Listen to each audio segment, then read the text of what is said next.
Christmas to each and every one of you. This is Christmas and the Christ Consciousness, Day 6 of the 8 Beatitudes we've been looking at. This is the third one, and it's Blessed are the meek, for they shall inherit the earth. Now, what does it mean to be meek? First of all, let's say what it isn't, and then we'll talk about what being meek really is. So, being meek is not being afraid. It's the opposite of that. It's being absolutely courageous.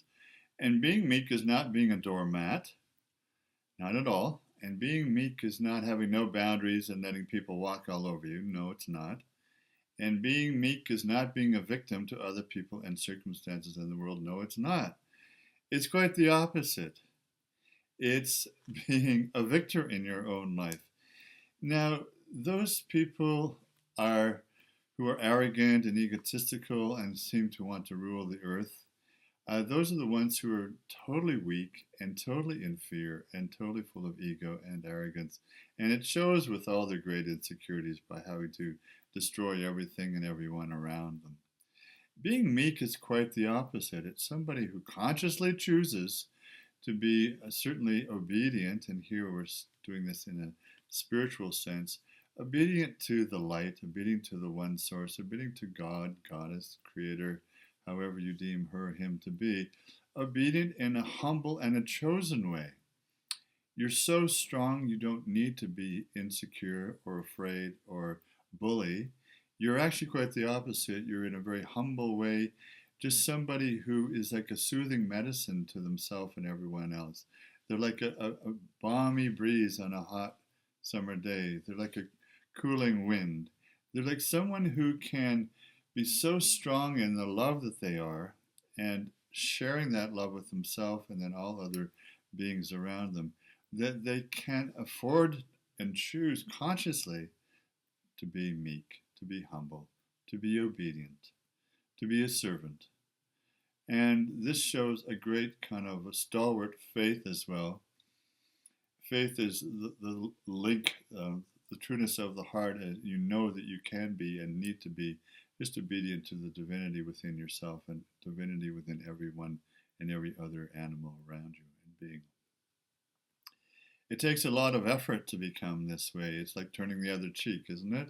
So there's many great examples in earth history of people like this. Jesus, Buddha, Gandhi, Nelson Mandela, and many, many more. And obviously yourself, because you're watching this and you know the truth of this, and you are already that, and will be more of this in times to come. And it's this great love and humility and sacred service that we offer to all our relations that is going to see you through and make you happy and peaceful. When Jesus in this beatitude says, the meek shall inherit the earth, he means that in their earth walk, they will feel comforted, they'll feel confident, they'll feel at peace, they'll feel that they're whole and they're complete. They'll feel a sense of inner divine calling, an inner rightness about where they are and what they're doing and what they're being asked to do. And whether or not they have a lot of material possessions is actually irrelevant, because the more you have, the less happy you are. And we know that. It's really just feeling comfortable in that deep inner spiritual peace and psychological peace that comes when you know you're just being the beautiful, meek, humble, kind of gentle creature that you want to be. You know, many of the women and men that I know who are the strongest are the ones who are so clear about the purity of their heart and the sacredness of their service to others in all our relations, that they can be open, they can be vulnerable, they can be surrendered to the divinity and the light within, and also surrender to other people and support them in so many ways. This great vulnerability shows just how strong you can be. And in times of oppression, say Nelson Mandela, 27 years in prison, he turned that into something very valuable and positive for himself. You know, each of us is like a lump of coal. It's kind of a little message at Christmas time, isn't it? And, you know, sometimes under great pressure or oppression, some lumps of coal turn into diamonds, glittering diamonds that are indestructible, immortal, and eternal. Someone like Jesus or someone like Nelson Mandela. And other people under pressure just crack and fall apart and crumble, and there's nothing left. So, which are you? Under all the wonderful external circumstances of pressure or oppression or whatever, so-called suffering you might choose to look at, what can you do to switch it up and turn it around and realize from a higher consciousness that this is your one great opportunity to become a glittering diamond, indestructible, immortal, indomitable, fearless, full of courage, and the strength of a diamond is unbelievable. That's what your soul and your personality psychologically can become. So this is what it means for the meek to be blessed and to then inherit the earth. And as Jesus says in other places, when you are living your life like this from a deeply open heart, a sacred heart, you not only inherit the earth and feel happy here all the time, you always will be in the next world to come, in the afterlife.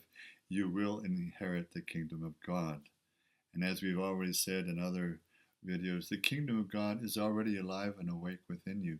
When you feel it here in the earth, in your earth walk, when you pass over into spirit, you will be in the same higher consciousness, and you will be in that united divinity in the source with all the spiritual masters and all the great love that you are. And you will have that same full self-realization in heaven as you have here now on earth. Well, all blessings for this lovely Christmas for all of you here in Victoria, British Columbia, Canada. We've had almost our first snowfall, wonderful 3 inches of great snow here, and it's quite delightful, peaceful, and the nature and the trees around us are being very meek and humble and bowing their heads with snowy tops. So all love and blessings to you. Take good care and stay tuned for tomorrow for day 5 of Christmas and the Christ consciousness. Dr. Joseph Martin, all love and blessings.